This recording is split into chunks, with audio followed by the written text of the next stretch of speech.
आम आदमी पार्टी की तरफ से अगर हम बात करें, आम आदमी पार्टी हमेशा से ही भ्रष्टाचार का एजेंडा लेकर के चली है, क्योंकि जिस पार्टी का जो जन्म हुआ था वो भ्रष्टाचार से हुआ था। तो मूल रूप से अगर मैं अलीगढ़ में बात करूं, आपके विधानसभा क्षेत्र की अगर हम बात करें, तो उसमें भ्रष्टाचार के मामले में कहां पर खड़ा हुआ है, किस नज़रिए से देखते हैं? भ्रष्टाचार में नंबर 1 है जी।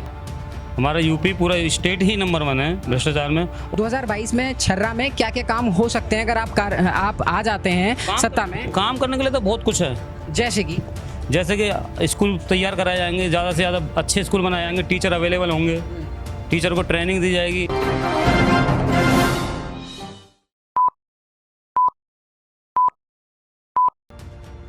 नमस्कार, मेरा नाम है उत्कर्ष गुप्ता और आप मेरे साथ देख रहे हैं क्राइम वीक न्यूज़। साक्षात्कार के इस खास एपिसोड में एक नई शख्सियत से बातचीत करवाने वाला हूं।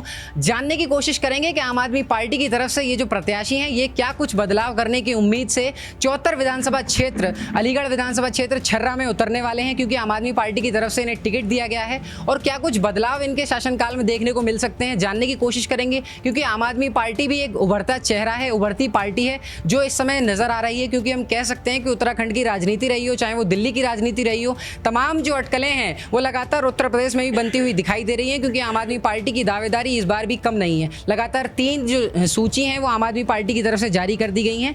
इसी कड़ी में आज हम बात करने वाले हैं सुशील कुमार बघेल जी से, जिनसे हम जानेंगे कि 74 विधानसभा क्षेत्र में यदि ये जीत जाते हैं तो क्या कुछ बदलाव इनके क्षेत्र में होंगे। 74 विधानसभा क्षेत्र छर्रा के नाम से जानी जाती है, जो कि अलीगढ़ के अंतर्गत आती है। अगर हम इस सीट की बात करें तो इस सीट पर ज़्यादातर, अगर इस क्षेत्र की अगर हम बात करें तो इस क्षेत्र में ज़्यादातर जो हैं वो जाटव लोग हैं, और क्या कह सकते हैं ओबीसी पार्टी से सबसे ज़्यादा जो मतदाता हैं वो ओबीसी से हैं। और अगर हम बात करें कि क्या कहते हैं मुस्लिम वोट की अगर हम बात करें, ब्राह्मणों की अगर हम बात करें, ठाकुरों की अगर हम बात करें, तो उसका जो प्रभाव है वो भी सीट पर अच्छा खासा देखा जा सकता है। और अब तक 2012 से ये जो सीट है अस्तित्व में आई थी, और उसके बाद से ही लगातार यहाँ पर बघेल बिरादरी के ही विधायक ने लगातार यहाँ पर कार्यरत रहे हैं। इनसे जानने की कोशिश करेंगे। आपका बहुत बहुत स्वागत है सुशील कुमार बघेल जी, से आपका बहुत बहुत स्वागत है। मैं जानने की कोशिश करूंगा कि छर्रा विधानसभा क्षेत्र में पिछले 5 सालों में क्या कुछ काम हुए हैं और आपको क्या क्या कमियां नजर आती हैं? जो काम तो बिल्कुल जीरो हुआ है पिछले 5 सालों में जी। रोड टूटी हुई हैं, बिजली गायब है, गड्ढे हैं सब जगह सड़कों में, पोखर नहीं है कहीं पे भी, और बहुत सारी ऐसी चीज़ें हैं जो कुछ भी नहीं करा, जीरो है, बिल्कुल जीरो। अच्छा, वर्तमान के जो विधायक हैं उन्होंने छर्रा विधानसभा क्षेत्र में कुछ भी काम नहीं किया? हाँ जी, रविंद्र पाल जी अभी इस समय विधायक हैं, जो कि भाजपा से हैं, और उनका कहना है कि उन्होंने बिल्कुल कोई भी काम नहीं किए हैं। अच्छा, छर्रा के लिए इस समय मूलभूत मुद्दे क्या रहेंगे? तो मूलभूत मुद्दे तो हमारे पार्टी के मैनिफेस्टो में हैं, वो पूरी यूपी में ही बुरा हाल है जी। जैसे स्कूल अच्छे करेंगे हम लोग, बिजली 24 घंटे देंगे और 300 यूनिट बिजली मुफ्त देंगे।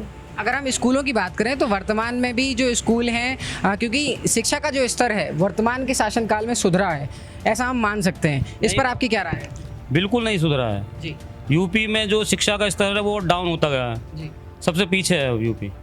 पिछले शासनकाल की अगर हम बात करें तो उसमें नकल बहुत चलती थी, इस तरह की हरकतें हुआ करती थी जो कि शर्मनाक हुआ करती थी, क्योंकि युवा कहीं ना कहीं इस बात से अभी भी कहते हैं कि सपा के कार्यकाल में जो है नकल और शिक्षा का स्तर बेहद खराब था, लेकिन आज जो सत्ता में सरकार है वो बहुत अच्छा काम कर रही है। नहीं, ये तो खैर जनता जानती है कि कितना काम हुआ है शिक्षा में। स्कूल बंद पड़े हैं, भैंसें बंद रही हैं स्कूलों में, टीचर गायब हैं स्कूलों से। अच्छा, तो बताइए कहाँ पे शिक्षा हुई है? 2022 में छर्रा में क्या क्या काम हो सकते हैं अगर आप आ जाते हैं सत्ता में? काम करने के लिए तो बहुत कुछ है, जैसे कि स्कूल तैयार कराए जाएंगे, ज़्यादा से ज़्यादा अच्छे स्कूल बनाए जाएंगे, टीचर अवेलेबल होंगे, टीचर को ट्रेनिंग दी जाएगी। छर्रा विधानसभा क्षेत्र में मेडिकल कॉलेज की जो है कमी है वो अभी तक नज़र आ रही है? नहीं, मेडिकल कॉलेज की कमी नज़र आ रही है, वो सब काम कराए जाएंगे। अच्छा। हाँ, वो हमारी पार्टी तो वैसे भी शिक्षा पे जोर ज़्यादा देती है। आम आदमी पार्टी की तरफ से अगर हम बात करें, आम आदमी पार्टी हमेशा से ही भ्रष्टाचार का एजेंडा लेकर के चली है, क्योंकि जिस पार्टी का जो जन्म हुआ था वो भ्रष्टाचार से हुआ था।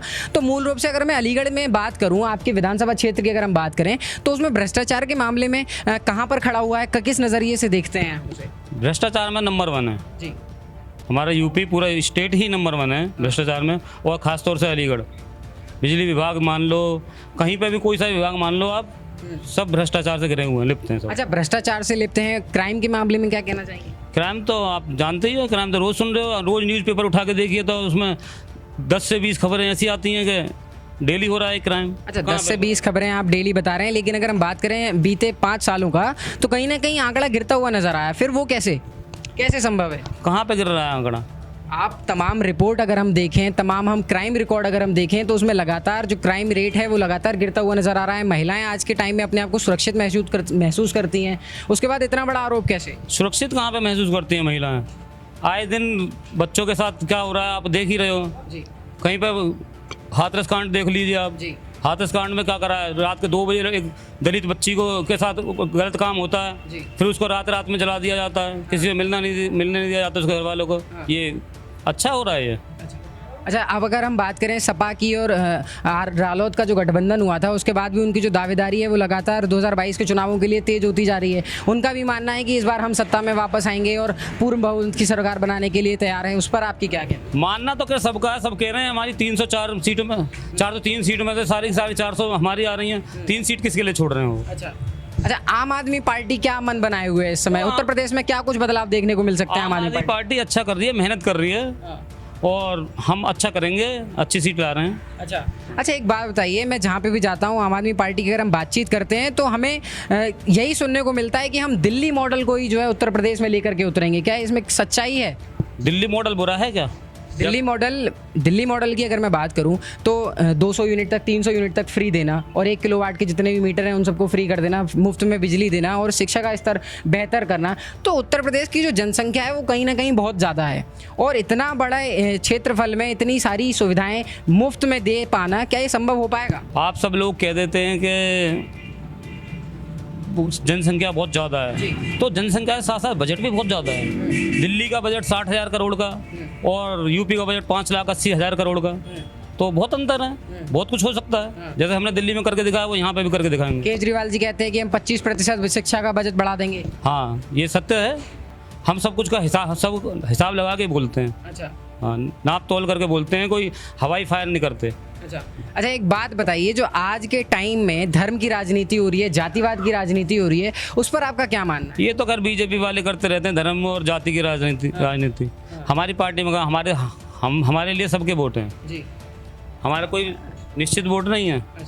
निश्चित वोट नहीं है? आप मतलब ऐसा नहीं मानते कि किसी एक समुदाय के वोट से ही बहुत ज़्यादा फर्क पड़ेगा आपके ऊपर या फिर वोट कट सकते हैं, इस तरीके की धारणा आपकी नहीं? नहीं, ऐसी कोई धारणा नहीं हमारे सब जगह वोट हैं। अच्छा, क्या लगता है अगर इस बार आम आदमी पार्टी सत्ता में नहीं आ पाती है, 2022 के चुनावों के बाद नतीजों में के बाद सरकार नहीं बना पाती है, तो अगली बार जब आम आदमी पार्टी उतरेगी तो क्या कुछ तैयारियों के बाद क्या कुछ परिवर्तन देखने को मिल सकता है? जनता को अच्छी शिक्षा चाहिए होगी, अच्छा स्वास्थ्य चाहिए होगा तो जरूर हमें लाएगी जी।